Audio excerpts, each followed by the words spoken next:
il faut nous laisser en paix. Celui qui ne nous laisse pas en paix, Abbé Kungosoro, il aura des problèmes personnels. Que ce soit un leader, que ce soit un pays. Il y a des pays qui ne négocient jamais avec les terroristes. Dans ce même pays, quand les terroristes sont attaqués à la base de Inates, ou je ne sais pas comment l'appeler, mais ils sont allés, ils ont tué tout le monde. Mais c'est les mêmes qui nous disent, ah non, il faut négocier. Mais on va négocier avec un terroriste, des gens qui ont tué 60 personnes. Vous savez qu'en ce moment, la CEDEAO, il y a eu un sommet. La CEDEAO n'en a même pas parlé. Aux Nations Unies, même une lettre de condoléances à notre président, la France était opposée.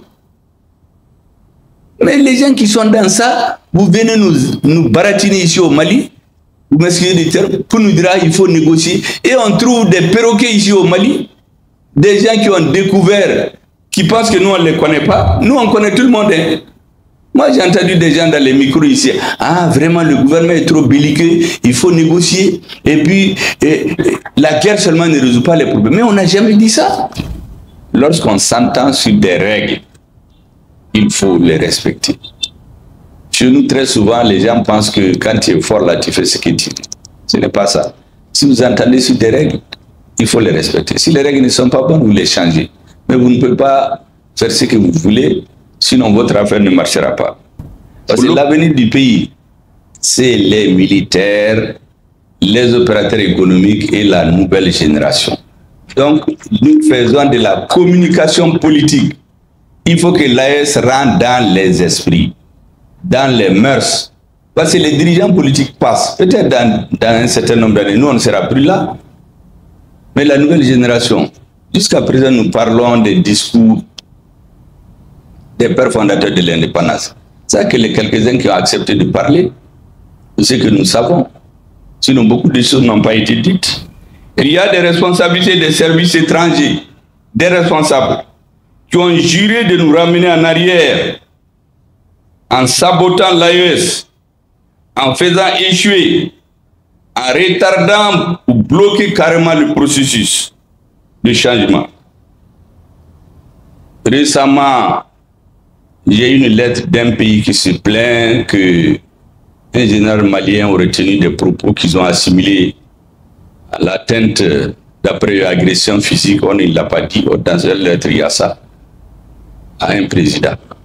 Mais ces gens oublient qu'ici sur les antennes, nous avons entendu des agents des services spéciaux de certains pays venir dire dans les médias qu'il faut qu'ils mettent un plan de déstabilisation du Niger, du Mali et des autres. De mettre un plan d'atteinte à l'intégrité physique des dirigeants.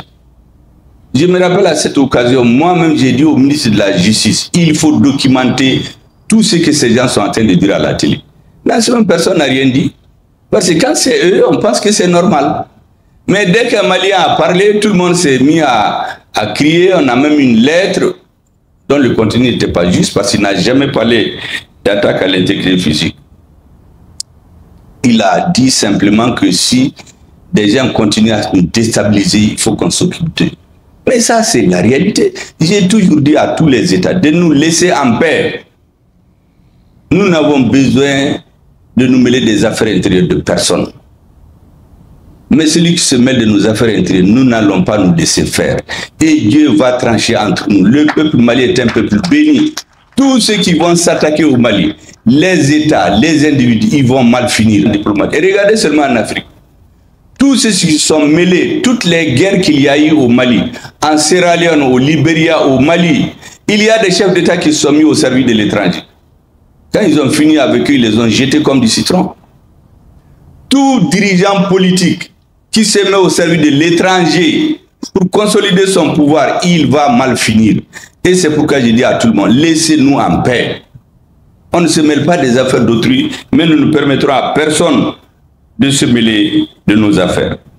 Mais vous rappelez qu'à cette occasion,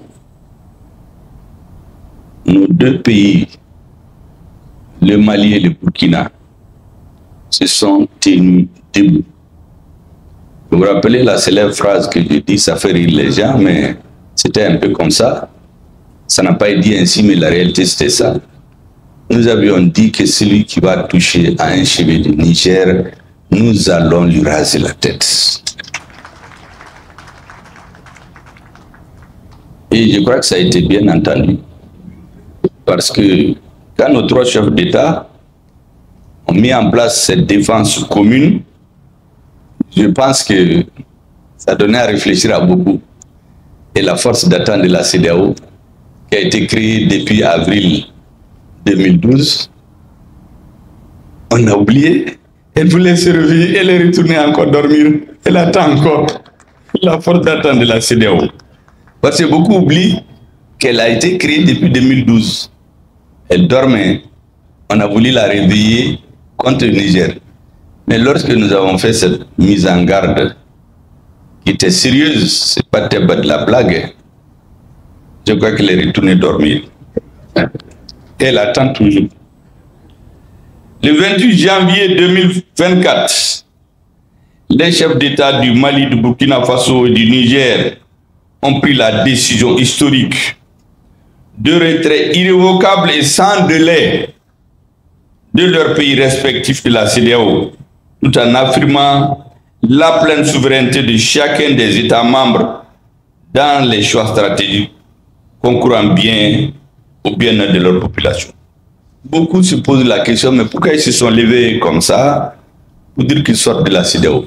Mais ce que beaucoup ne savent pas, cette force en attente qui dormait, qui est retournée dormir, ils voulaient la réveiller pour tomber sur le Niger. De nouveau. Parce que certains pensent que la décision a été brusque, mais elle a été mûrement réfléchie pendant quelques jours. Parce qu'il s'était programmé pour tomber sur le Niger, cette fois-ci, de façon déterminée et sans retour. Mais lorsque un Africain ose critiquer, comme cette organisation qu'on appelle Mansa, avec Alain Fokayo, lorsqu'ils osent critiquer, mais ils font des réunions de parlementaires avec des gens très savants qui viennent démontrer pourquoi les Africains ont le droit de critiquer. Donc nous, on n'a même pas le droit de critiquer. Il y en a qui ont écrit l'échec de Macron au Mali. Mais quand c'est un Africain qui dit ça, on lui interdit d'arriver à Paris. Donc on ne peut même pas critiquer. Mais il faut qu'ils arrêtent ça. Tout citoyen africain qui se met à parler pour que les Africains comprennent, ils le mettent sur la liste rouge pour ne plus qu'on parle de lui, qui ne viennent plus chez eux. D'ailleurs, quand je suis venu de New York en 2021, un grand diplomate, c'était l'adjoint du ministre des Affaires étrangères, qui est venu chez moi pour me faire les baga-baga. Quand il a fini de parler là, j'ai dit, vous savez, Assimi Goïta n'a pas besoin de vous visa. Il quitte Kati, il est dans son bureau.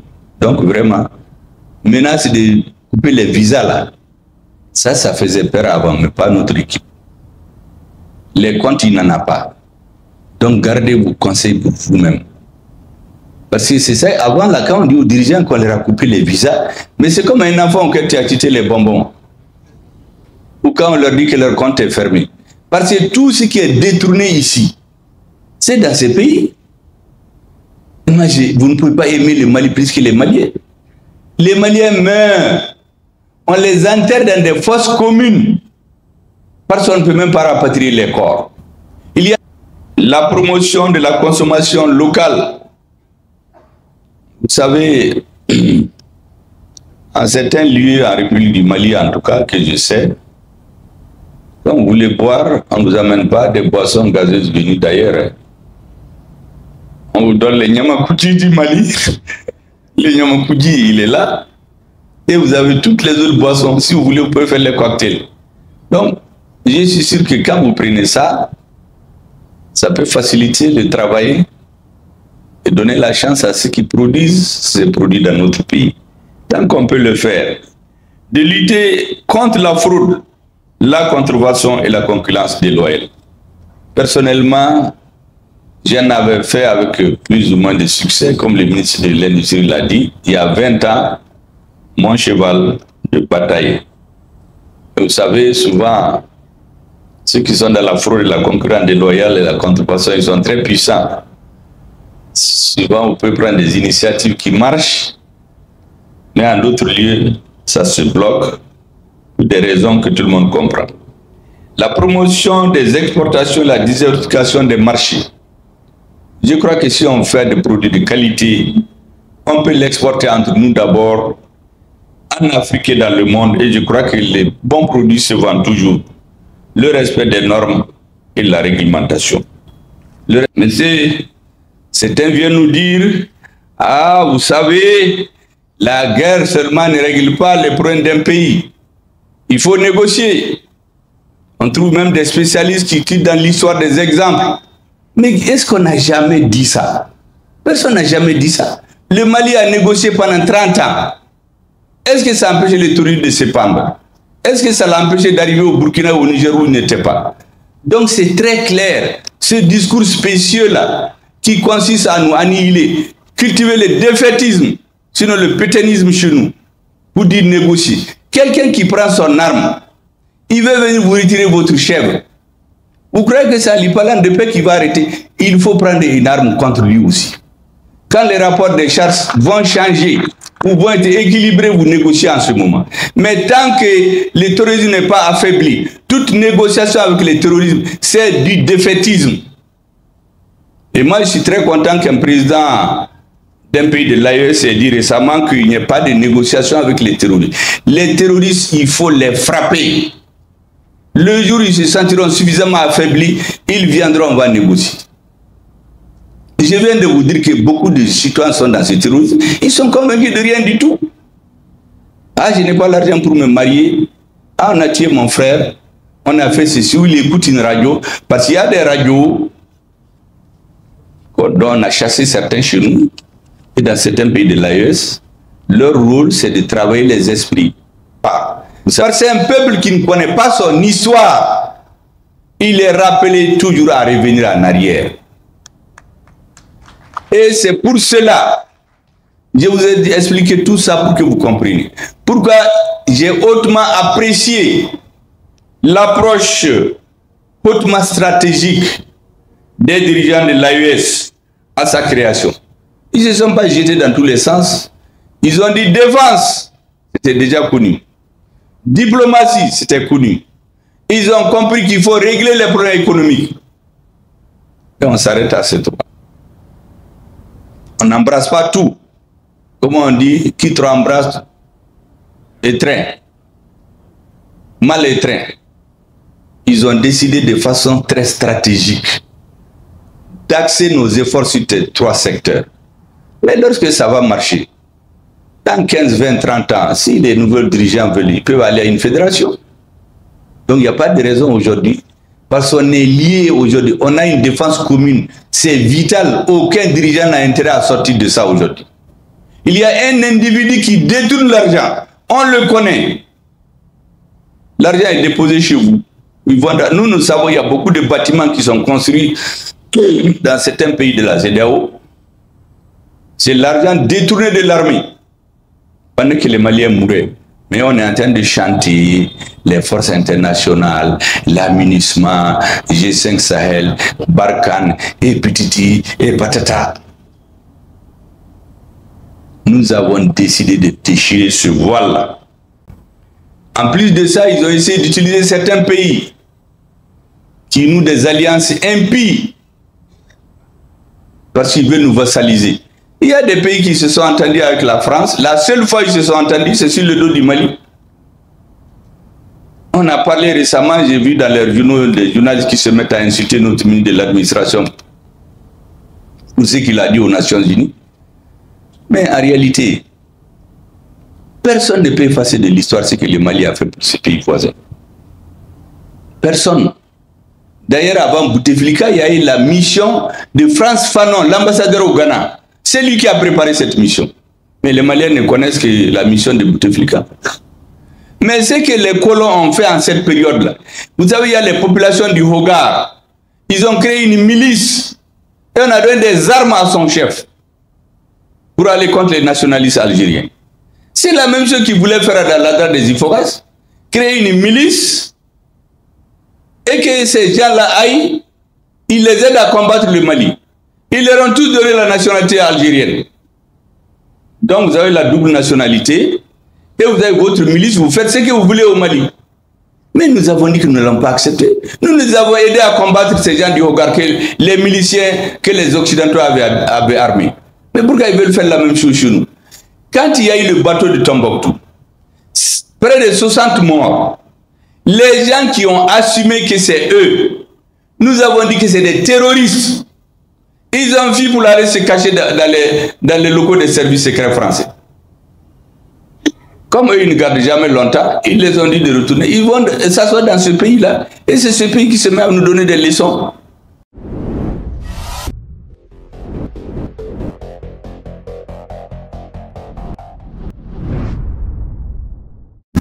Mesdames et messieurs, Léon Tolstoï, un grand penseur que vous connaissez, qui a écrit beaucoup d'œuvres à caractère philosophique historique, pour élargir la vision du monde de son peuple. Et beaucoup de grands hommes politiques et écrivains l'ont lu largement. Il disait qu'il n'est nulle grandeur là où manque simplicité, bonté et humilité. Je crois que dans l'AES, nous sommes en train d'implanter ces valeurs. Messieurs les ministres du Burkina Faso, du Mali et du Niger, braves patriotes responsables du secteur privé du Burkina Faso, du Mali, du Niger, merci pour votre simplicité. Merci pour votre bonté. Merci pour votre humilité. Et merci pour votre patriotisme et votre engagement. Je suis bien placé pour le dire, j'y reviendrai. Vous savez, le 9 janvier, lorsque l'embargo a été pris, et quand les Maliens sont mobilisés le 14 janvier, je me suis habillé en tenue militaire pour aller là-bas. En fait, je parlais très fort, mais si jamais les opérateurs économiques n'avaient pas suivi, vous savez que ces paroles-là, ça allait du vent. La force d'un homme politique, quel qu'il soit, c'est l'armée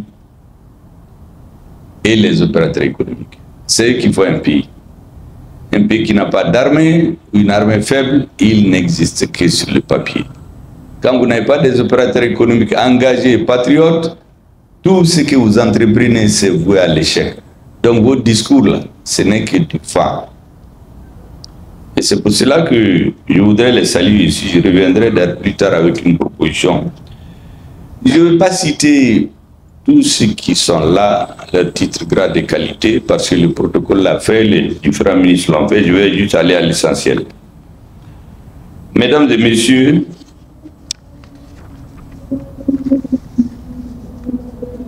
je voudrais à l'entame de mon propos, au nom du président de la transition, au nom du gouvernement du peuple malien, à mon nom propre, souhaiter la chaleureuse et cordiale bienvenue en terre africaine du Mali, à tous nos illustres hôtes ici présents, à cette rencontre qui revêt une importance toute particulière pour les États membres de la Confédération des États du Sahel. Savoir le Burkina Faso, la République du Mali et la République du Niger. En effet, il convient de rappeler que la rencontre qui nous réunit aujourd'hui vise à créer un cadre de concertation et de coordination des actions du secteur privé de l'AES au bénéfice de l'économie de notre confédération.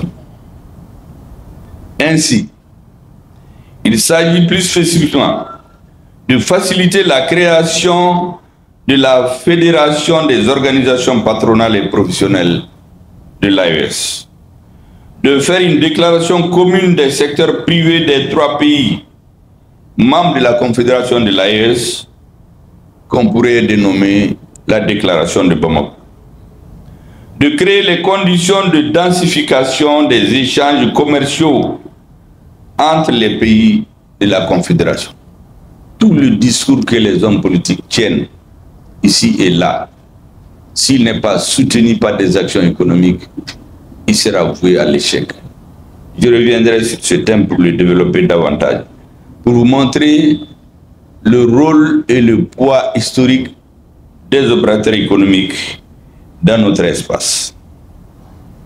Mesdames et messieurs, en effet, il convient de rappeler que aujourd'hui, il s'agit pour nous de réfléchir sur les voies et moyens visant à renforcer la dimension économique de l'AES et de la rendre irréversible à l'instar de la défense et de la diplomatie. Pour paraphraser le président de la transition nigérienne, président du CNSP, du Niger, parce qu'il y a deux CNSP, hein. La CNSP Mali et CNSP Niger. Quand vous déchiffrez, ce n'est pas la même chose. Donc je spécifie bien président du CNSP du Niger. Il avait dit, il avait lâché ses mots dans une de ses interventions que la Confédération, je le paraphrase, hein, doit évoluer, je parle en technicien, en mode 3D. Diplomatie de défense, diplomatie de développement. Plus tard, si le besoin se fera sentir, et je crois qu'il va s'imposer, nous évoluerons vers une fédération.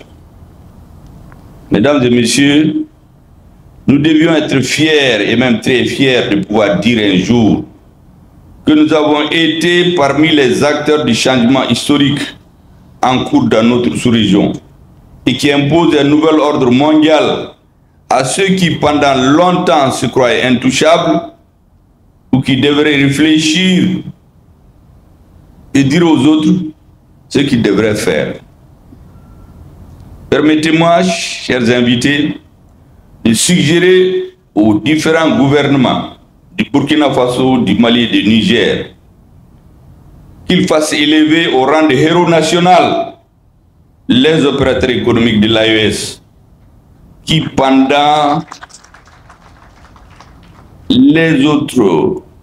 les autres prédisaient le chaos dans notre pays.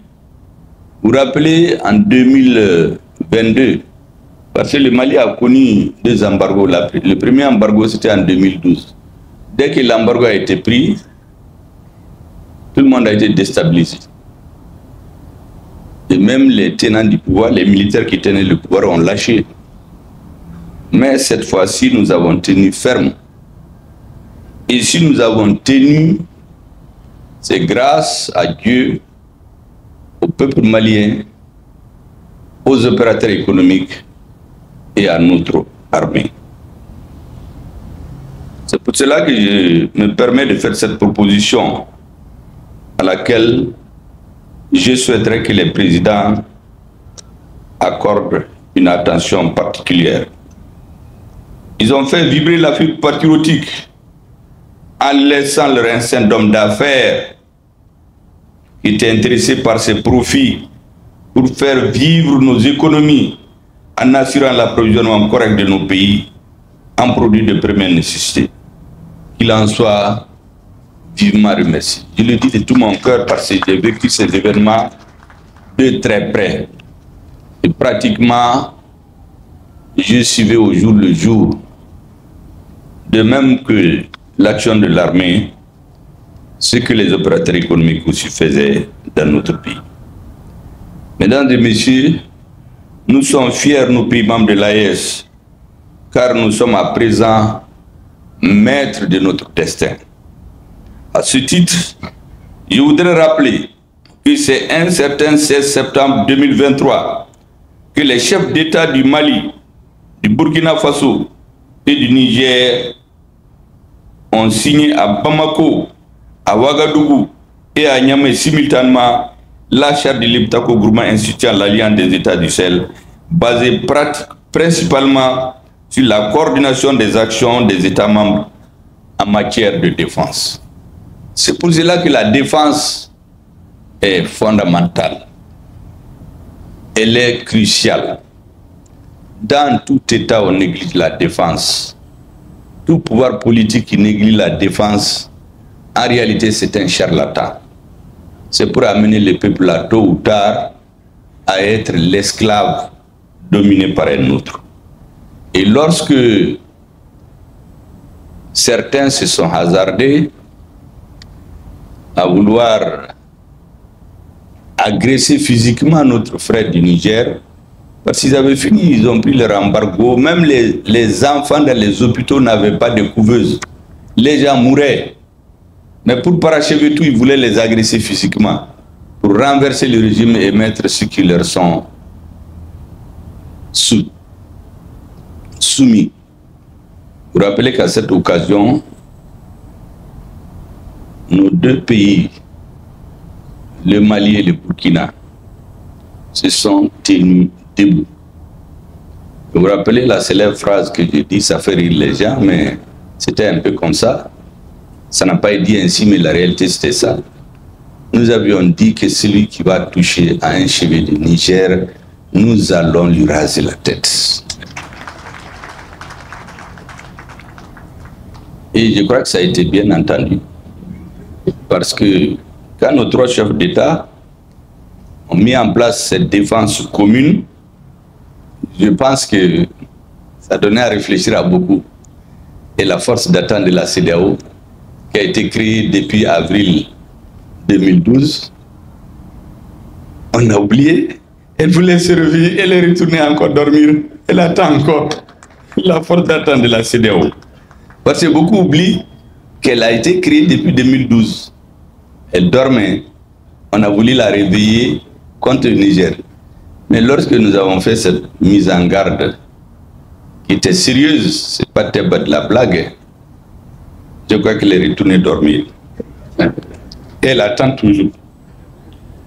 Le 28 janvier 2024, les chefs d'État du Mali, du Burkina Faso et du Niger ont pris la décision historique de retrait irrévocable et sans délai de leurs pays respectifs de la CEDEAO, tout en affirmant la pleine souveraineté de chacun des États membres dans les choix stratégiques concourant bien au bien-être de leur population. Beaucoup se posent la question, mais pourquoi ils se sont levés comme ça pour dire qu'ils sortent de la CEDEAO? Mais ce que beaucoup ne savent pas, cette force en attente qui dormait, qui est retournée dormir, ils voulaient la réveiller pour tomber sur le Niger. De nouveau. Parce que certains pensent que la décision a été brusque, mais elle a été mûrement réfléchie pendant quelques jours. Parce que c'était programmé pour tomber sur le Niger, cette fois-ci, de façon déterminée et sans retour. Mais lorsque nous avons décidé ensemble de sortir de la CEDEAO, je crois que dans la nuit, ils ont tous été assommés, parce qu'ils s'attendaient à tout sauf ça. Il dit le travail politique, c'est aussi l'intelligence. Nos chefs d'État ont été prévoyants, stratèges et intelligents. C'est pourquoi ils ont surpris ceux qui voulaient réveiller cette force d'attente qui dormait depuis 2012. Le 6 juillet, les chefs d'État du Burkina Faso, du Mali et du Niger ont adopté à Niamey le traité portant création de la Confédération Alliance des États du Sahel, qui ajoute à la dimension défense et diplomatie et développement. Vous vous souviendrez qu'en 2023, certains sont allés faire les gris-gris, faire les charlatans à l'ONU, et on a empêché le représentant légitime du Niger de prendre la parole. Vous vous souviendrez qu'à cette occasion, le Mali a parlé au nom de nos deux États, pour leur montrer qu'on a désormais une diplomatie commune. Dans la déclaration de Niamey du 6 juillet 2024, les chefs d'État du Burkina Faso, du Mali et du Niger ont souligné la nécessité d'ajouter au domaine de la défense et de la sécurité prévue par la charte de l'Iptako Gourma, ceux de la diplomatie et du développement. Ont affiché leur détermination à assurer un développement durable en mettant en œuvre une politique économique et sociale endogène basée sur les ressources propres à ces trois pays et un partenariat respectueux de la souveraineté de chacun d'eux. Ils ont affirmé la nécessité de mutualiser leurs moyens en vue de mettre en place des projets structurants et intégrateurs dans les secteurs suivants: l'agriculture, la sécurité alimentaire, l'eau et l'environnement, l'énergie et les mines, les échanges commerciaux et la transformation industrielle, les infrastructures et les transports, la communication et les télécommunications et l'économie numérique. Ils ont décidé de la création d'une banque d'investissement de l'AES et la mise en place d'un fonds de stabilisation. Ils ont décidé en outre de mettre en place des mécanismes visant à faciliter la libre circulation des personnes, des biens et des services au sein de l'espace AES. En définitive, mesdames et messieurs, les chefs d'État ont réaffirmé leur ferme volonté de créer un espace souverain de sécurité, de paix et de prospérité basé sur le développement endogène. Une éminente personnalité de l'AES disait: nous voulons que l'AES devienne un espace de prospérité, une zone de prospérité et non une zone d'insécurité. Il est également important pour nous d'assurer la protection de nos unités industrielles. Et pour y arriver, il nous faut engager résolument l'affirmation de la préférence locale et un meilleur accès à la commande publique. Il serait bon, ce n'est pas porter atteinte aux intérêts de ceux qui importent beaucoup de l'extérieur, mais quand un Malien, un Burkinabé, un Nigérien peut fabriquer quelque chose, je pense qu'il n'est pas inutile, c'est l'encourager et de lui donner la préférence quand cela est nécessaire. Bien entendu, il lui faut penser toujours à la qualité pour qu'il n'y ait pas des zones où on pense qu'à la protection de l'État, on peut faire ce qu'on veut. Parce que tous les pays où ça a marché, c'est à travers la concurrence. La promotion de la consommation locale. Vous savez, en certains lieux, en République du Mali en tout cas, que je sais, quand vous voulez boire, on ne vous amène pas des boissons gazeuses venues d'ailleurs. On vous donne les Nyamakoudji du Mali. Le Nyamakoudji, il est là. Et vous avez toutes les autres boissons. Si vous voulez, vous pouvez faire les cocktails. Donc, je suis sûr que quand vous prenez ça, ça peut faciliter le travail et donner la chance à ceux qui produisent ces produits dans notre pays. Tant qu'on peut le faire, de lutter contre la fraude, la contrefaçon et la concurrence déloyale. Personnellement, j'en avais fait avec plus ou moins de succès, comme le ministre de l'Industrie l'a dit, il y a 20 ans, mon cheval de bataille. Et vous savez, souvent, ceux qui sont dans la fraude et la concurrence déloyale et la contrefaçon, ils sont très puissants. Souvent, on peut prendre des initiatives qui marchent, mais en d'autres lieux, ça se bloque pour des raisons que tout le monde comprend.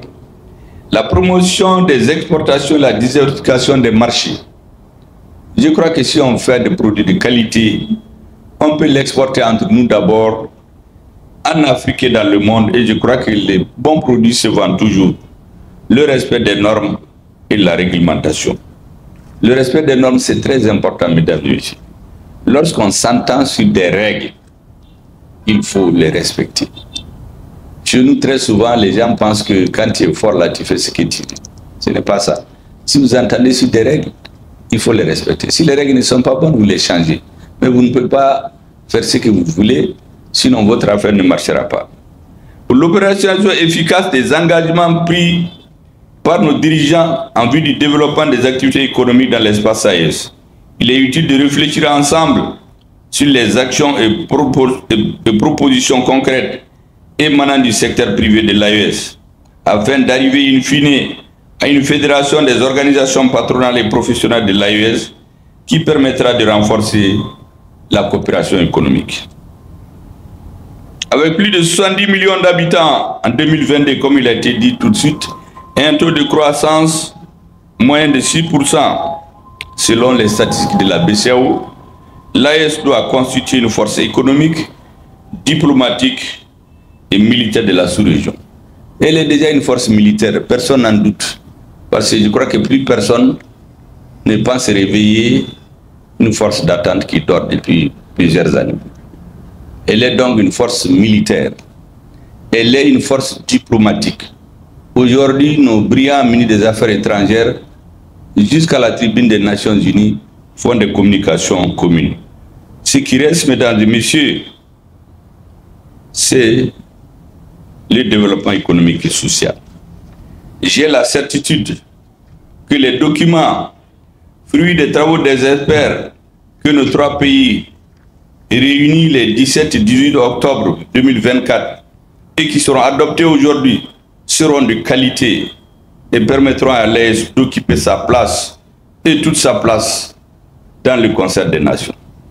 Je voudrais adresser ici, mesdames et messieurs, toutes mes félicitations à notre brillant ministre Moussa Alassane Diallo de l'industrie du commerce, pour son leadership, sa capacité de proposition et la qualité de l'organisation de cette activité. Aussi la qualité de ses discours. Je l'ai même dit tout de suite que Iris a continué à tenir ces discours-là.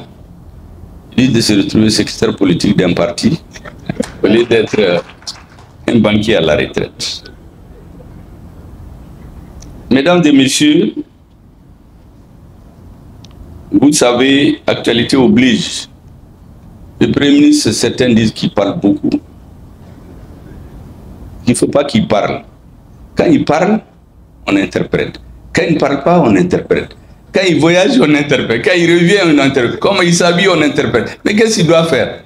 Il va parler. Parce que j'ai tiré une grande leçon de ce qui est arrivé aux dirigeants, aux pères fondateurs de nos États. Beaucoup de choses n'étaient pas connues par les citoyens. Les choses sont restées à la surface. Et les adversaires de l'unité africaine ont profité du silence pour régler leurs comptes. Et c'est pour cela que depuis que moi je suis venu, je parle beaucoup. Parce que il faut l'éveil de conscience. Il y a un dirigeant qui m'a dit qu'avant qu'il ne vienne chez nous, dans l'AES, avant, pendant chaque semaine, chaque soir, il écoutait les discours que ce Premier ministre du Mali tenait. Il parlait beaucoup, mais lui, il prenait le temps d'écouter. Au bout de 2 ans, il a compris beaucoup de choses qui étaient cachées sous le rideau. Et c'est pour cela, mesdames et messieurs, vous aurez constaté que je vous ai tous battus aujourd'hui en matière de communication, même ma tenue c'est AES. J'ai dit au ministre que je ne l'ai pas tous. Ma tenue c'est AES. Je l'ai porté devant nos militaires, à l'EMIA, devant les enfants et devant vous aujourd'hui. Parce que l'avenir du pays, c'est les militaires, les opérateurs économiques et la nouvelle génération. Donc, nous faisons de la communication politique. Il faut que l'AES rentre dans les esprits, dans les mœurs. Parce que les dirigeants politiques passent. Peut-être dans un certain nombre d'années, nous, on ne sera plus là. Mais la nouvelle génération, jusqu'à présent, nous parlons des discours des pères fondateurs de l'indépendance. C'est que les quelques-uns qui ont accepté de parler, c'est ce que nous savons. Sinon, beaucoup de choses n'ont pas été dites. Et c'est pour cela que moi, je parle beaucoup. Je dis là-dedans, chacun n'a qu'à prendre ce qu'il veut. Il y a à boire et à manger. Celui qui veut, il est ennuyé. Il prend ses 10 minutes. Celui qui veut, il écoute le tout. En tout cas, il y a tout pour tout le monde. Et vous savez, j'ai interrogé les ministres. Quelle est votre profession avant de devenir ministre? Est-ce que vous savez que nous avons des banquiers, des fiscalistes? Quand ils m'ont dit ça, j'ai dit alhamdoulilah. On n'a pas amené des politiciens qui vont confondre l'économie et la politique. Parce que quand l'économie ne marche pas, les discours politiques, comme je vous ai dit, c'est du vent. Donc quand on met ensemble d'éminents économistes et des fiscalistes de nos pays pour traduire en actes la volonté des chefs d'État, ça me donne de l'assurance. Et c'est pour cela que je suis convaincu que le travail qu'il est en train de faire sous leur leadership, c'est un travail qui va aboutir. Vous savez, dans la société, ceux qui font la politique, on dit, ils s'appellent les peuples. Ils sont différents des populations. Vous êtes parmi les populations. Au Mali, il y a 22 millions. Mais le peuple, là, c'est la force active qui fait bouger les choses ou s'oppose aux choses. C'est ceux qui se tirent, ce tissu-là du développement politique. Maintenant, quel que soit celui qui gagne, il ne peut pas se passer des militaires, il ne peut pas se passer des juges, il ne peut pas se passer des opérateurs économiques. Et c'est pourquoi dans ces dans ces professions, des enseignants, des médecins, j'en passe. C'est pourquoi dans ces professions, si la politique n'est pas très répandue, ça se comprend parce que quelle que soit la tendance qui gagne, pour réussir sa politique, il est obligé de se retourner et s'appuyer sur eux pour qu'il l'aide à traduire en acte concret sa volonté politique. Donc la volonté politique des fondateurs de l'AES repose aujourd'hui sur le travail de nos banquiers et de nos techniciens. Mesdames et messieurs, j'ai dit cela pour que vous compreniez. Je suis sûr que si vous prenez les gens qui sont dans cette salle, les Burkinabés et les Nigériens en dehors d'eux, les Maliens eux-mêmes, lorsqu'il y avait la bataille pour le changement, beaucoup n'étaient pas là-dedans. Parce que leur fonction fait qu'ils ne sont pas politiques, ils laissent les politiciens entre eux. D'autres étaient ouvertement opposés. Mais lorsque le changement a eu lieu, il y a un nouveau courant. Le patriotisme veut qu'on aide les nouvelles autorités à avancer. J'en ai souvent parlé pour expliquer aux uns aux autres qu'il ne s'agit pas de prendre les meilleurs ou non. Il s'agit de respecter une ligne politique que l'histoire a fini par imposer à notre peuple. Il y a des responsabilités des services étrangers, des responsables qui ont juré de nous ramener en arrière en sabotant l'AES, en faisant échouer, en retardant ou bloquer carrément le processus de changement. Récemment, j'ai eu une lettre d'un pays qui se plaint que un général malien aurait tenu des propos qu'ils ont assimilés à l'atteinte d'après agression physique, on ne l'a pas dit, dans une lettre il y a ça, à un président. Mais ces gens oublient qu'ici sur les antennes, nous avons entendu des agents des services spéciaux de certains pays venir dire dans les médias qu'il faut qu'ils mettent un plan de déstabilisation du Niger, du Mali et des autres. De mettre un plan d'atteinte à l'intégrité physique des dirigeants. Je me rappelle à cette occasion, moi-même j'ai dit au ministre de la Justice, il faut documenter tout ce que ces gens sont en train de dire à la télé. Là, personne n'a rien dit. Parce que quand c'est eux, on pense que c'est normal. Mais dès qu'un Malien a parlé, tout le monde s'est mis à crier. On a même une lettre dont le contenu n'était pas juste parce qu'il n'a jamais parlé d'attaque à l'intégrité physique. Il a dit simplement que si des gens continuent à nous déstabiliser, il faut qu'on s'occupe d'eux. Mais ça, c'est la réalité. J'ai toujours dit à tous les États de nous laisser en paix. Nous n'avons besoin de nous mêler des affaires intérieures de personne. Mais celui qui se mêle de nos affaires intérieures, nous n'allons pas nous laisser faire. Et Dieu va trancher entre nous. Le peuple malien est un peuple béni. Tous ceux qui vont s'attaquer au Mali, les États, les individus, ils vont mal finir. Moi, je ne veux pas citer de noms pour pas que des incidents diplomatiques. Et regardez seulement en Afrique. Tous ceux qui sont mêlés, toutes les guerres qu'il y a eu au Mali, en Sierra Leone, au Libéria, au Mali, il y a des chefs d'État qui se sont mis au service de l'étranger. Quand ils ont fini avec eux, ils les ont jetés comme du citron. Tout dirigeant politique qui se met au service de l'étranger pour consolider son pouvoir, il va mal finir. Et c'est pourquoi je dis à tout le monde, laissez-nous en paix. On ne se mêle pas des affaires d'autrui, mais nous ne permettrons à personne de se mêler de nos affaires. Mesdames et messieurs, Ces messieurs qui veulent échouer l'AES, ils s'appuient sur plusieurs leviers, dont je vais citer quelques-uns.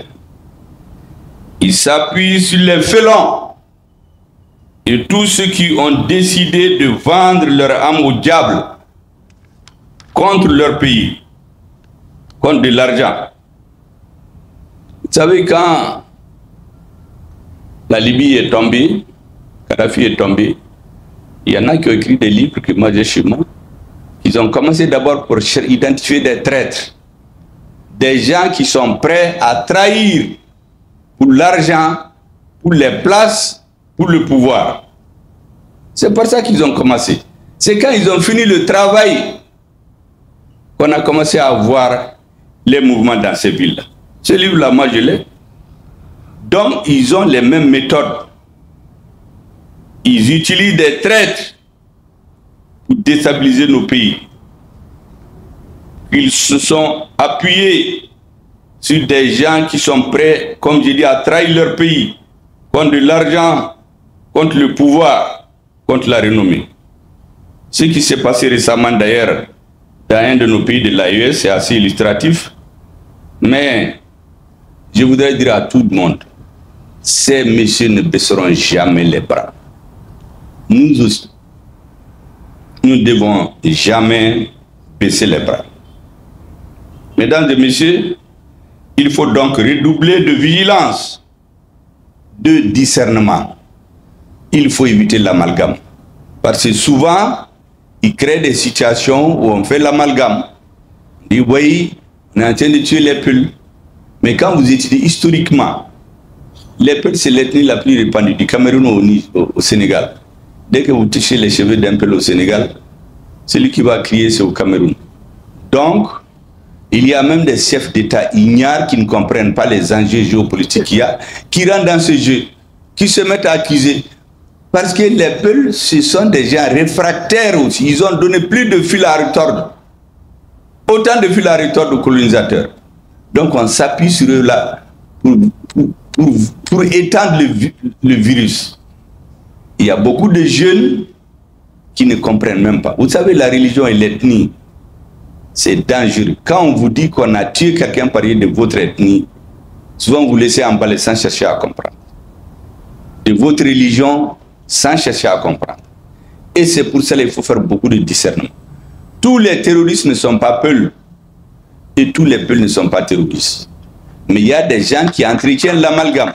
J'ai dit la même chose concernant les Touaregs et les Arabes. Tous les Touaregs et les Arabes ne sont pas terroristes. Et tous les terroristes ne sont pas Arabes et Touaregs. D'ailleurs, celui qui a apporté le terrorisme au sud du Mali, c'était un Keïta. C'était pas un Arabe. Et puis, lorsqu'ils ont tué nos soldats à Guelhok en 2012, quand on a tué tout le monde, vous savez, les Arabes et les Touaregs, on a déchiré leur ventre pour sortir leurs intestins, filmés et diffusés. Mais j'ai dit, mais ça, c'est quoi ça? Mais, comme disent nos parents ivoiriens, Cabri mort là, il n'a pas peur frigo ou feu, c'est la même chose. Quelqu'un qui est déjà mort, que vous l'éventrez ou que vous ne l'éventrez pas, il est mort, c'est tout. Mais ça, c'est pour terroriser les vivants. C'est pourquoi il faut faire preuve de beaucoup de discernement pour ne pas tomber dans l'amalgame. Et j'en appelle au soutien de tous les instants du peuple, parce que sans le soutien du peuple, aucune force ne peut gagner une bataille. Vous savez, récemment, il y a des parents qui ont été rendre des visites à des amis au Burkina Faso. J'ai reçu un d'entre eux avant-hier. Il m'a dit que lui, il est très content. J'ai dit, mais pourquoi? Il dit, mais quand ils sont arrivés, moins de 15 minutes après, ils ont eu des forces de sécurité qui sont venues leur demander d'où est-ce que vous venez, qu'est-ce que vous voulez faire, qui sont vos identités. Quand ils ont tout décliné, on les a laissés en paix. Il dit, ça c'est la sécurité, c'est bien pour tout le monde. Sans la collaboration du peuple, l'engagement, le discernement, la détermination, les forces armées de sécurité seules ne peuvent pas venir à bout du terrorisme. Parce qu'en réalité, les terroristes, ils sont manipulés. Il y a des jeunes qui sont dans les terroristes, ils n'ont aucune conviction. Est-ce que vous savez qu'il y a certains, ils veulent se marier, ils veulent avoir l'argent du mariage. On les paye 100 000 francs ou combien, ils s'engagent. D'autres personnes ont tué leur frère ou quelqu'un de leur ethnie.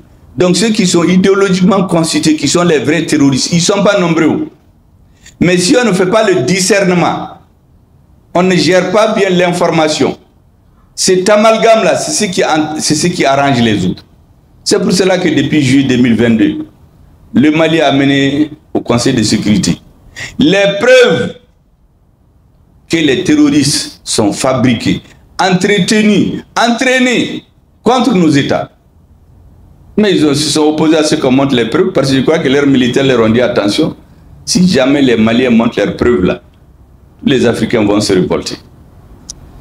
Donc ils ont fait le veto, on n'a pas pu exposer ça. Je reviens d'ailleurs pour rappeler que nous exigeons et nous demandons qu'on donne au Mali la possibilité d'exposer ces preuves-là au monde entier. Et d'ailleurs, vous savez qu'il y a un pays de l'AES, un ministre m'a dit, parce que moi je cause avec tout le monde, que quelqu'un lui aurait téléphoné et dit, mais ne suivez pas le Mali. Si vous suivez le Mali, vous n'aurez rien. Mais si vous les laissez, tout ce que vous voulez, dites-nous. On va changer de langage, on va vous amener de l'argent, on va vous amener tout. La personne leur a dit, mais tout ça c'est dépassé. Nous on est à une autre phase. Le lendemain, il y a eu des attaques tout azimut, avec de nombreux morts. La personne l'a téléphoné, lui dit, mais vous avez vu, ça ce n'est que le début. Tant que vous ne quitterez pas l'alliance là, vous n'aurez jamais la paix. Donc il y a des réseaux organisés qui ont des relais dans les pays, qui ont décidé de casser l'AES. Et cela, il faut qu'on en soit très très conscient. Mesdames et messieurs, pour cela, ce qu'ils font dans l'AES, ils sèment l'amalgame. Ils essaient d'amener les gens à se soupçonner, à rentrer dans les règlements de compte. Le deuxième chemin qu'ils suivent, c'est entretenir la confusion dans le but de décourager, de démobiliser les vrais soutiens de transition.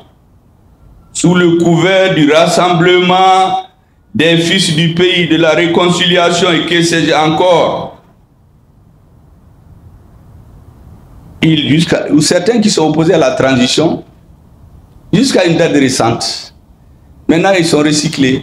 D'autres sont opposés à la transition au début. D'autres au début de la transition. D'autres avant l'avènement de la transition. Maintenant, on les recycle. Et ils rentrent en action. Ils tiennent un discours spécieux.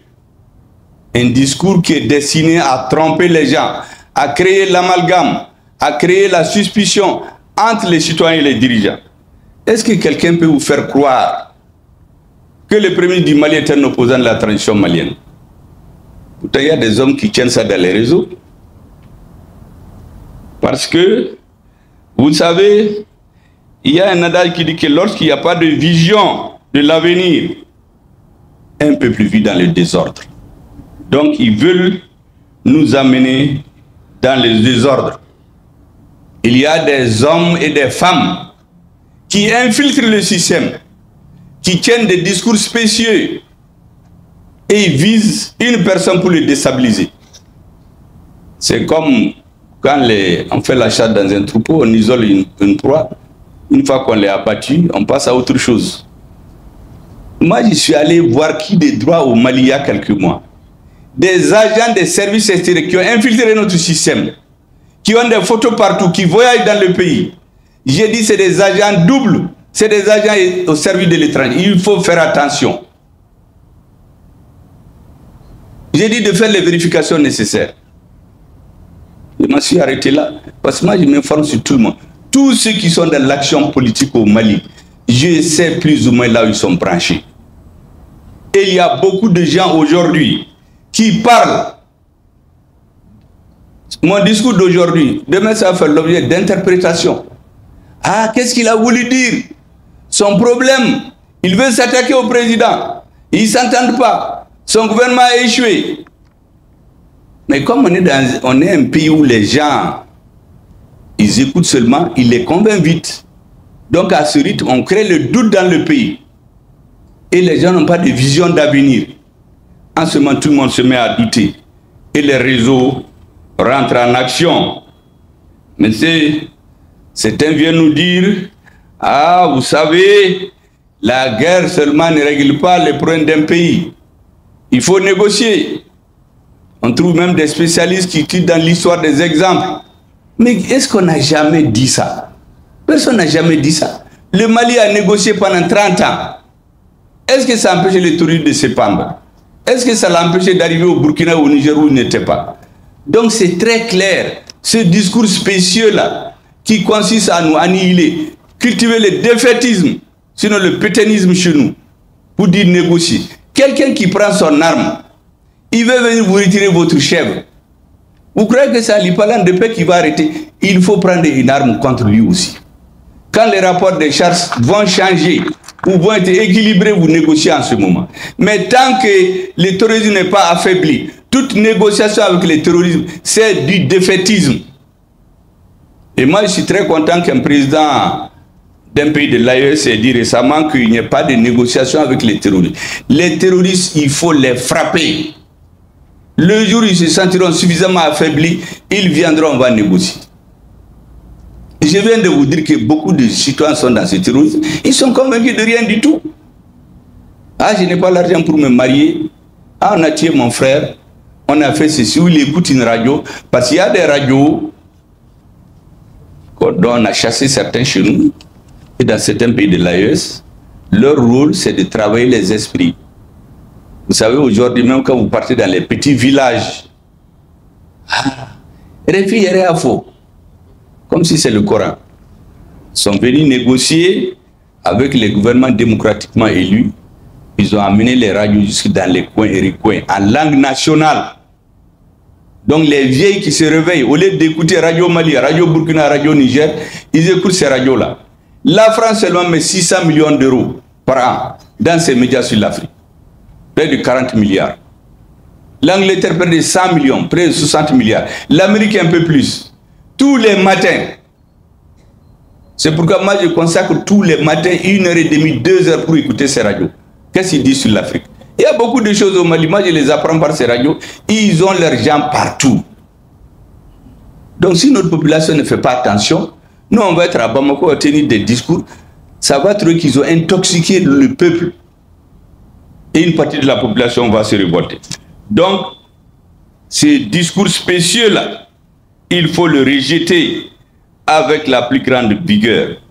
L'autre aspect qu'ils utilisent, c'est de prendre les difficultés du moment.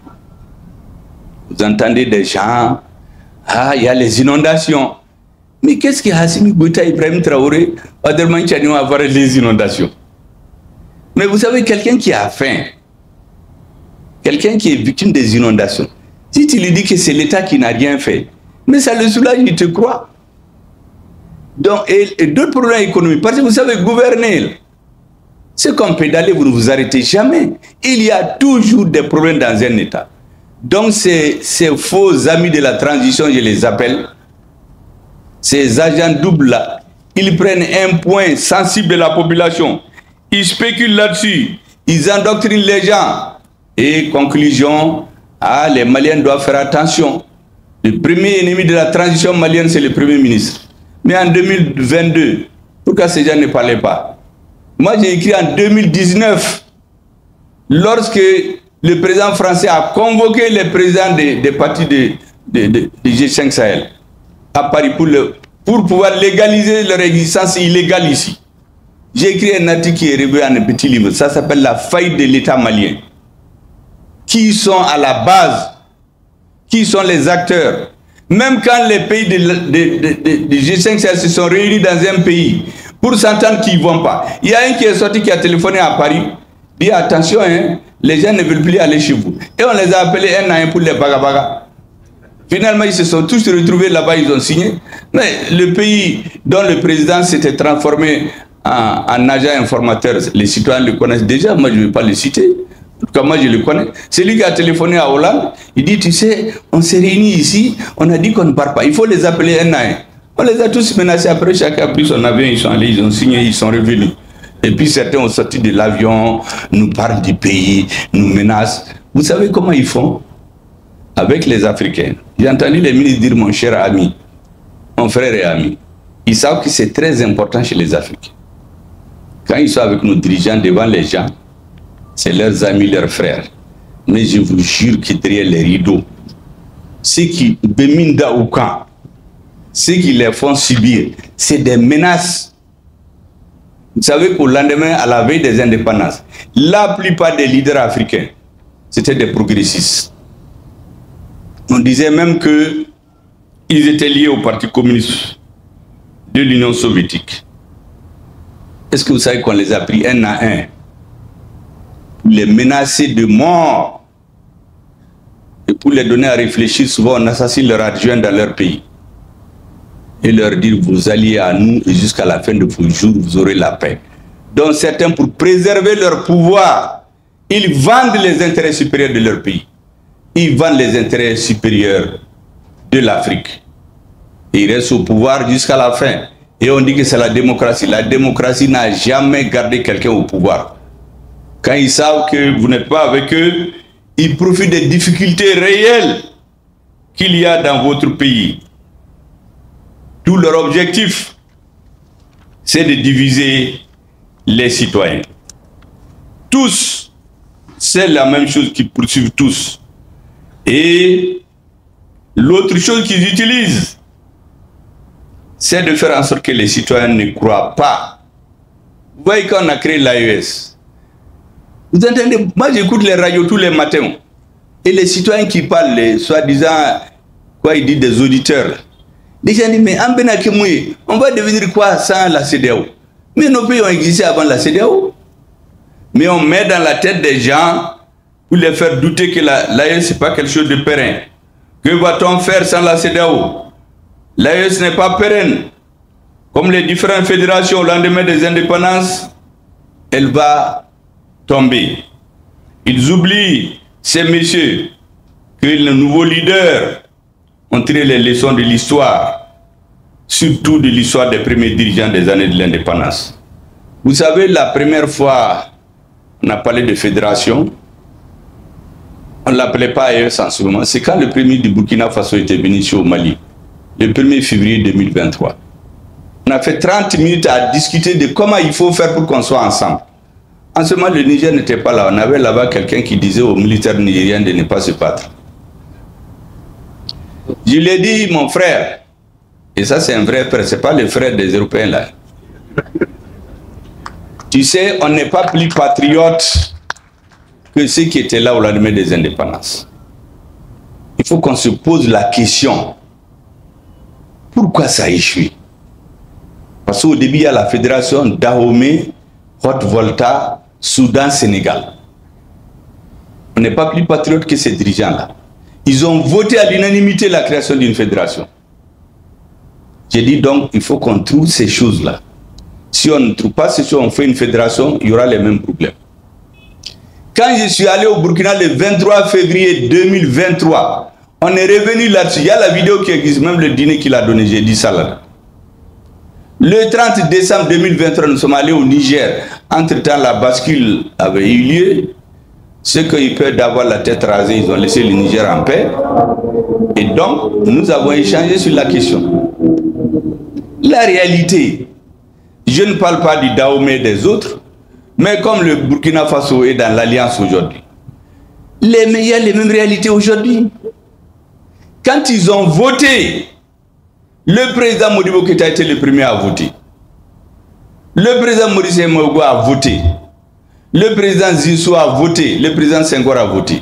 Mais quand ils sont rentrés chez eux, ceux qui se sont mis au service de l'impérialisme, ils ont fait savoir qu'il y a 1 500 000 voltaïques chez eux.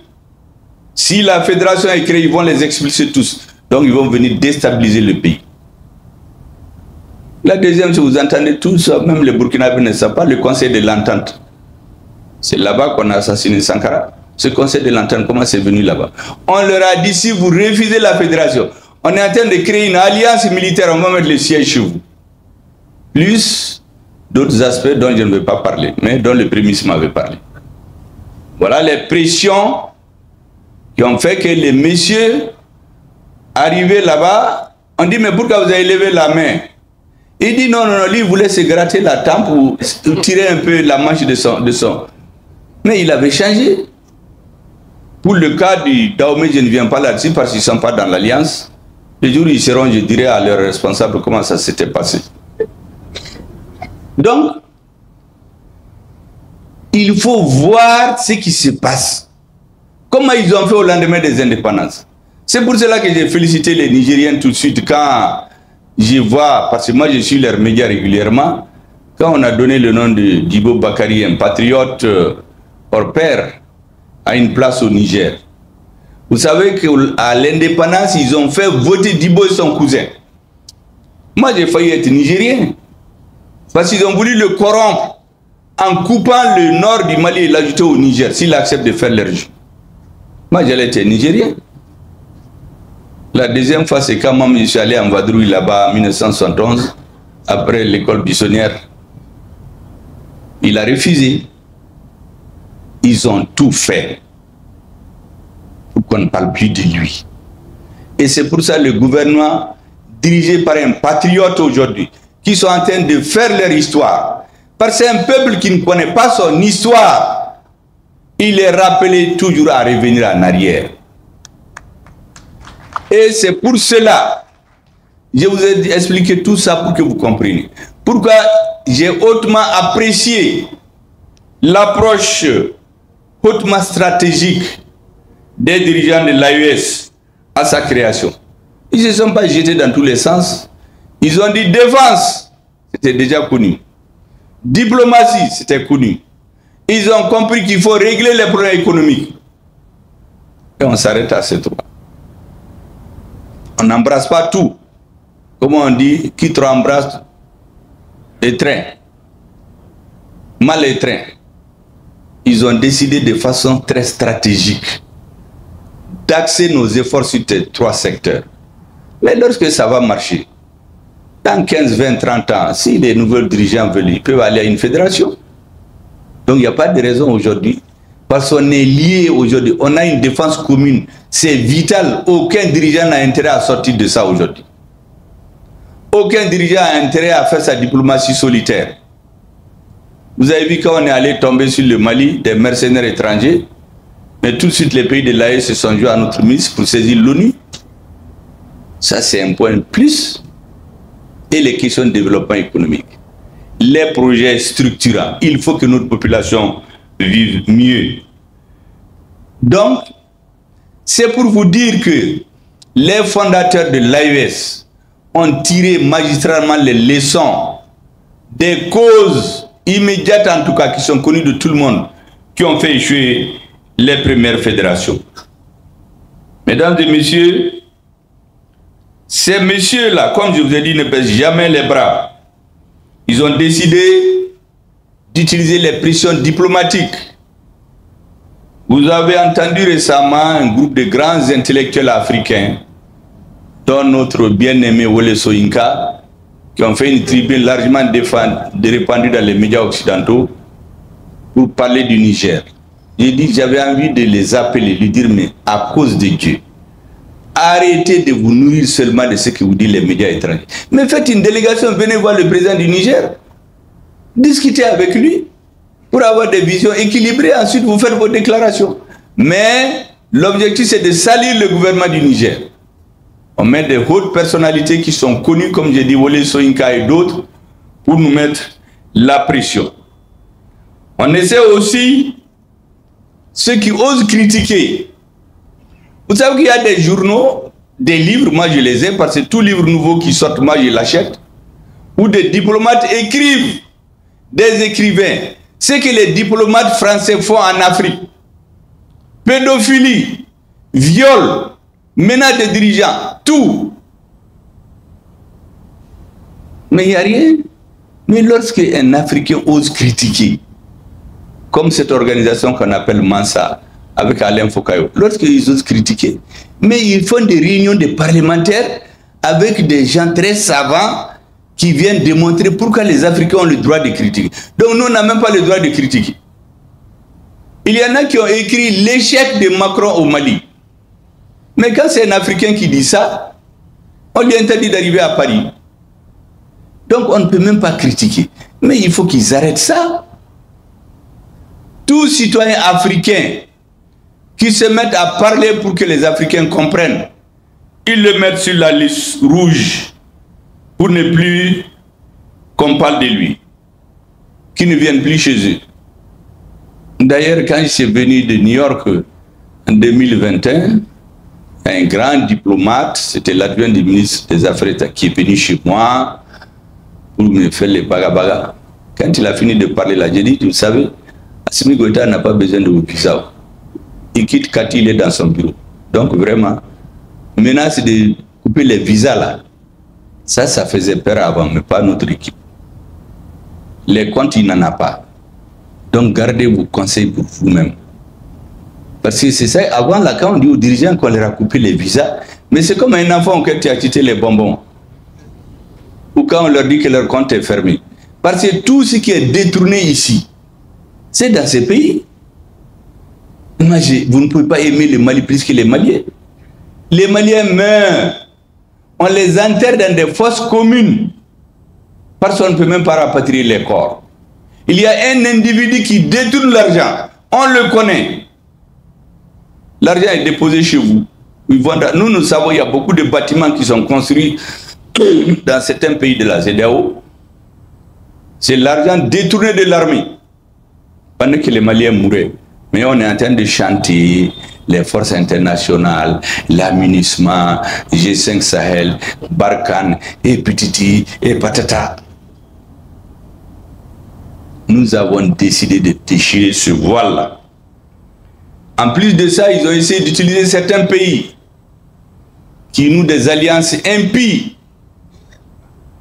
parce qu'ils veulent nous vassaliser. Il y a des pays qui se sont entendus avec la France. La seule fois qu'ils se sont entendus, c'est sur le dos du Mali.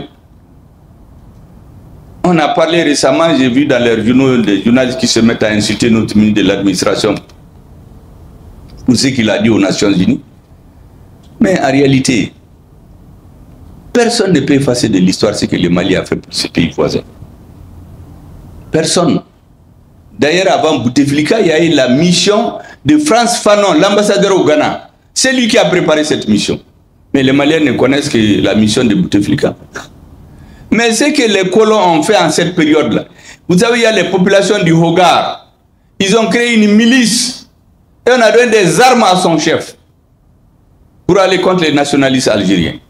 C'est la même chose qu'ils voulaient faire dans la des Ifokas, créer une milice et que ces gens-là aillent, ils les aident à combattre le Mali. Ils leur ont tous donné la nationalité algérienne. Donc vous avez la double nationalité et vous avez votre milice, vous faites ce que vous voulez au Mali.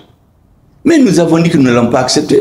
Nous avons aidé à combattre ces gens du Hogar, les miliciens que les Occidentaux avaient armés. Mais pourquoi ils veulent faire la même chose chez nous? Quand il y a eu le bateau de Tombouctou, près de 60 morts, les gens qui ont assumé que c'est eux, nous avons dit que c'est des terroristes. Ils ont fui pour aller se cacher dans les locaux des services secrets français. Comme eux, ils ne gardent jamais longtemps, ils les ont dit de retourner. Ils vont s'asseoir dans ce pays-là. Et c'est ce pays qui se met à nous donner des leçons. Il faut nous laisser en paix. Celui qui ne nous laisse pas en paix, Abbé Kungosoro, il aura des problèmes personnels. Que ce soit un leader, que ce soit un pays. Il y a des pays qui ne négocient jamais avec les terroristes. Dans ce même pays, quand les terroristes sont attaqués à la base de Inates, ou je ne sais pas comment là, mais ils sont allés, ils ont tué tout le monde. Mais c'est les mêmes qui nous disent, ah non, il faut négocier. Mais on va négocier avec un terroriste, des gens qui ont tué 60 personnes. Vous savez qu'en ce moment, la CEDEAO, il y a eu un sommet. La CEDEAO n'en a même pas parlé. Aux Nations Unies, même une lettre de condoléances à notre président, la France était opposée.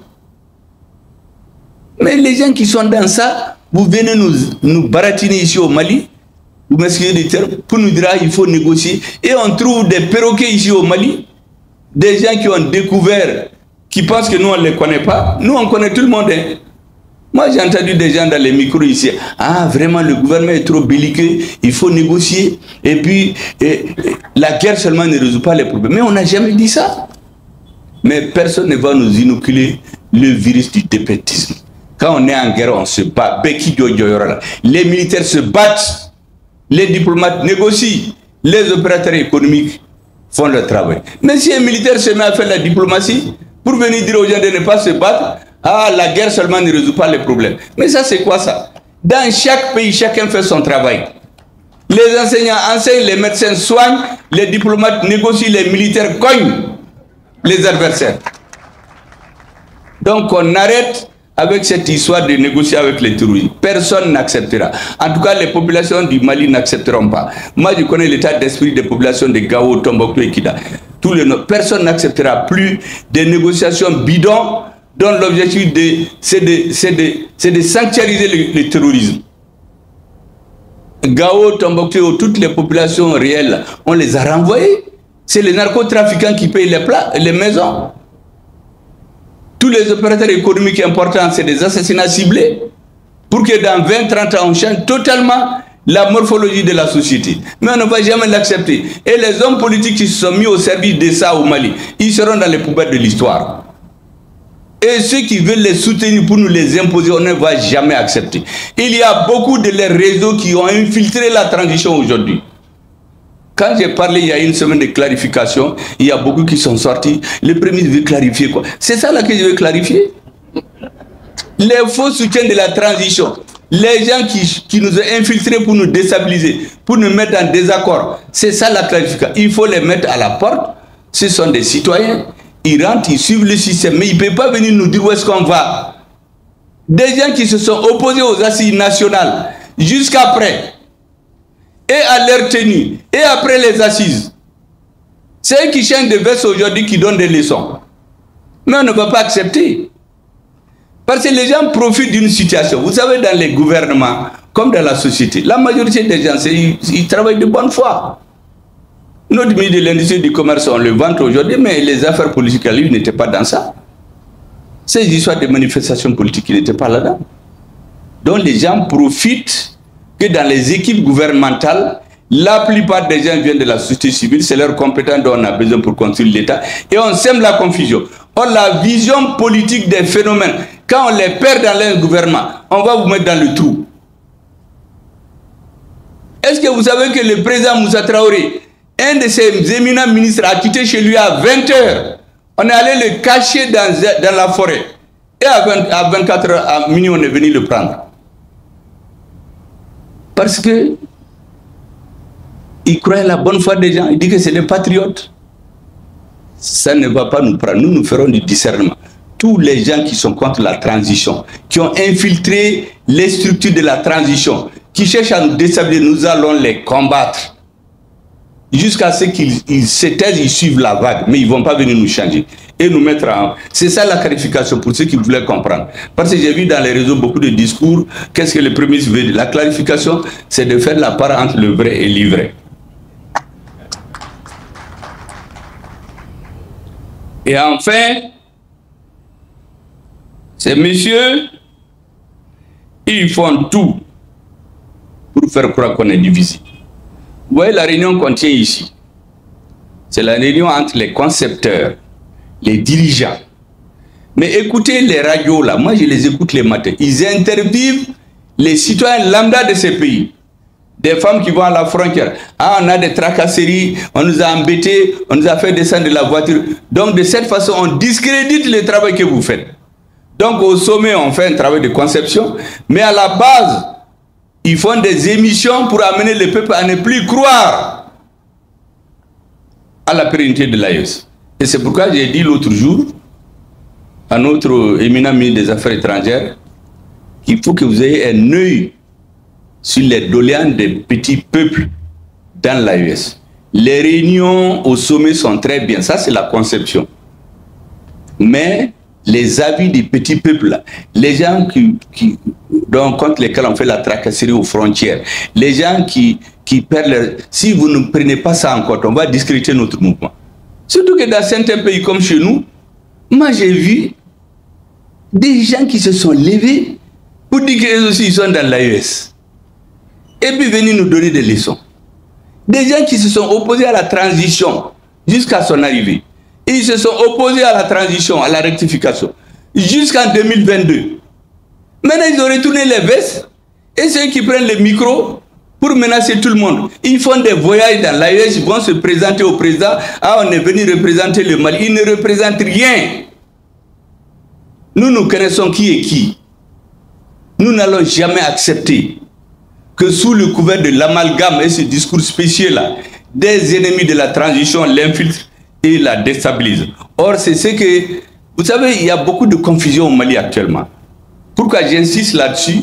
Parce que chez nous, il faut qu'on mette fin à la confusion. Il faut qu'on clarifie les choses. Nous n'allons jamais plier devant les adversaires réels de la transition. Quel que soit le discours spécieux qu'ils utilisent.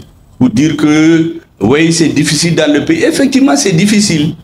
Les denrées sont difficiles. Mais les Maliens oublient quelque chose. Il y a quelques années, on avait un pays, un territoire et des populations. On ne décidait de rien. C'est d'autres qui décident. Quand notre armée veut aller dans un coin, on leur dit non. Il faut demander l'autorisation à une capitale extérieure. Parce que là-bas, c'est la zone d'entraînement nocturne de Takuba. On s'est rendu compte que c'est Takuba-là. Dja. Ils sont venus pour transformer Menaka en un terrain d'entraînement de toutes les forces spéciales de l'Union européenne. Chaque pays, on avait leur demande ici, mais pas lutter contre le terrorisme. Et j'ai expliqué aux gens, les mots Takuba, même en Sora et en Tamashek, c'est le sable, c'est pour diviser. Notre armée ne pouvait pas aller. À Gao, tout près, il y a les bases des forces internationales, les bases de l'armée. Les kamikazes viennent attaquer l'armée malienne. Les autres sont là avec leurs miradors, ils regardent. Ils disent qu'ils ne sont pas venus pour se battre. En Deliman, la MINUSMA finance une base. Barkhane construit. Et ils oublient, entre guillemets, de faire un forage. Donc les Maliens sont obligés de sortir les soldats maliens pour aller chercher de l'eau dans les puits des hameaux voisins. Les terroristes les étudient. Un jour, ils tombent sur eux, ils les tuent tous au puits. Ils prennent la voiture, les remplissent de bonbons d'explosifs, ils vont rentrer dans la base. Ils explosent, ils tuent les militaires. Ceux qui restent en vie font 7 heures de temps en train de demander un appui aérien. Il y a les hélicoptères, il y a les avions de la MINUSMA, de Barkhane et autres. Ils disent non. Eux, ils ne sont pas venus pour se battre, ils sont venus pour faire la paix. Jusqu'à ce que tous les Maliens meurent. Après, on fait une fosse commune, on les enterre. Après, les mains vont sur les radios. Ah, au Mali, il n'y a même pas de militaires, on les a tous tués. Et quand eux, leurs militaires, meurent ici, on fait comme si c'est la terre qui nous est tombée dessus. Tous ceux qui meurent au Mali, notamment la mission des Nations Unies, elle a perdu plus d'hommes au Mali qui partent. Il y a un pays qui aime beaucoup parler de ses morts. Il les compte même, c'est lui qui compte. Parce que pour moi, même un mort, c'est trop. Il dit qu'ils ont fait 58 morts. Moi, j'ai fait les statistiques. Il n'y a aucun mort qui est mort au combat. Personne. Ils sont tous morts dans leur camp. Ils sont tombés sur des explosifs. D'autres, c'est des hélicoptères qui se sont télescopés. Ceux qui sont morts, ils ont dit qu'ils sont morts pour le Mali. D'autres, c'est sous des camions. La crique s'est cassée. Le camion s'est tombé sur eux. Ils sont morts. On a comptabilisé tout ça pour nous baga. Mais les milliers de Maliens qui meurent, on met dans les fosses communes. Ceux qui organisent ça, c'est eux leurs amis. C'est eux qui entretiennent la confusion. C'est eux qui financent ces réseaux pour nous déstabiliser. Nous n'allons pas l'accepter. Au Niger, il y a la base d'Inates. Quand ils voulaient les détruire, qu'est-ce qu'ils ont fait? Ils ont détruit le système de communication. Vous savez, moi je viens des télécommunications. Quand on fait un système comme ça, on fait de manière qu'on puisse contacter le commandement par différentes voies. Mais ils mettent un relais, ils viennent, ils détruisent le relais. Donc, il n'y a plus de liaison avec le commandement. Et quand on tue tous les soldats, on vient faire l'enterrement. C'est comme ça. le chef des terroristes ici chez nous. Mais il dormait dans les hôtels à Ouagadougou. C'est là-bas qu'on organisait les réunions, soi-disant l'accord, la paix. Parce qu'il y a quelqu'un là-bas qui pensait qu'avec ça, il peut durer au pouvoir. Quand ils ont fini avec lui, ils l'ont jeté comme du citron. C'est ce qu'il faut avec tout le monde. Donc il faut que les Africains réfléchissent maintenant, défendons nos intérêts. Et ne nous mettons pas au service de ces messieurs qui nous appellent nos amis, nos frères. Ils ne sont rien pour nous, ce sont des partenaires, point. Amis, frères, là, ils gardent ça pour eux. Mesdames et messieurs, je voudrais inciter sur ces quelques points. Ça a duré un peu trop longtemps, mais c'était nécessaire. Parce que je sais que la plupart d'entre vous ne faites pas la politique. Vous êtes dans vos affaires. D'autres sont dans leur bureau. Mais il y a un spectre qui est sur nos pays. Vous devez être conscient de ce spectre-là. Il y a un spectre, il y a des gens qui ont juré qui vont faire tomber l'AES. Il y a des gens qui travaillent uniquement pour ça. Et ils ont des relais ici dans nos pays. Ces relais, il faut les combattre. Et les soutiens de transition, il faut les valoriser. Et nos armées, il faut les soutenir, les sacraliser. Au Mali, les Maliens savent, j'ai même sorti un mot, les Monebo. Ça, c'est les militaires qui se battent. Parce que tant que ces militaires-là se battent, tous ceux qui sont dans les combinaisons politiques ici, c'est pour faire tomber l'AES. Et dès que l'AES tombe là, les militaires vont perdre les orientations. Que Dieu nous en garde. Nous ferons en sorte que cela n'arrive jamais. Et nos opérateurs économiques, qui sont des hommes d'affaires, qui ne sont pas de la politique, vous devez être conscient des enjeux. Faites vos affaires, soutenez votre population, mais nous allons combattre politiquement les adversaires de la transition. C'est pourquoi je parle de vigilance. Nos peuples doivent être vigilants. Vous savez, tous ces pays qui ont fait la guerre, tous ces pays-là, là-bas tout le monde se connaît. Donc on ne vient pas comme ça. Quelqu'un qui vient, il rentre, il sort, ou bien quelqu'un qui vient construire des maisons, on le voit, il fait des cadeaux, et tout le monde dit qu'il est bien. En fait, il est dans une mission. Mesdames et messieurs, après avoir dit tout ça, je voudrais vous saluer encore une énième fois et vous dire que nous comptons beaucoup sur vous. Tout ce que nous disons, tout ce que nous faisons ne va nulle part si nos armées, nos opérateurs économiques ne sont pas à la pointe du combat. Tout le discours politique là, ça sera du vent, comme je l'ai dit au début. Et c'est pour cela que nos opérateurs économiques, vous devez en faire un challenge. Il faut que dans quelques années, c'est d'autres qui cherchent des visas pour venir dans l'AES. Et nous avons la chance d'avoir des brillants économistes, des banquiers, des fiscalistes qui sont en train de nous organiser ce machin-là dans lequel moi je ne comprends pas grand-chose. Les affaires économiques. Je suis sûr qu'on est dans de bonnes mains. Et mesdames et messieurs, en vous souhaitant plein succès, je déclare ouvert les travaux de la rencontre entre les ministres des industries du commerce de l'AES et le secteur privé. Vive la confédération de l'AES, vive l'intégration africaine au sein de l'AES pour une prospérité partagée et un bien-être de nos peuples. Vive la solidarité au sein de l'AES. Que Dieu protège l'AES. Que Dieu protège les militants de l'AES, les habitants de l'AES. Que Dieu vous protège et vous inscrive bien. Merci beaucoup. Pour ceux qui ne me connaissent pas, je suis le coach Emmanuel l'agronome. Je suis un agronome, je suis technicien supérieur.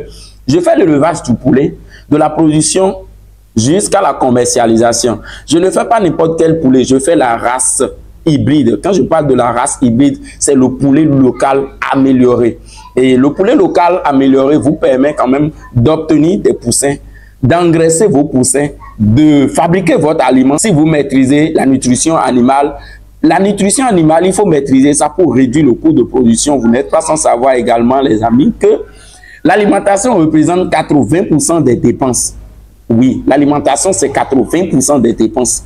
Donc, si vous maîtrisez la fabrication d'aliments, vous obtenez vos poussins, vous maîtrisez la commercialisation aussi. Je parle souvent de la commercialisation. Il ne faut pas se lancer dans le poulet pour se lancer dans le poulet. il faut maîtriser la commercialisation, il faut transformer le poulet, il faut maîtriser le marketing de communication, le marketing de vente et le marketing de produits. Il faut améliorer le produit. Les amis, les gens aujourd'hui, ils achètent l'esthétique. Ils achètent l'esthétique. Donc, améliorer le produit. Si vous êtes intéressé par nos produits, nos formations, le numéro est devant vous. Et une fois encore,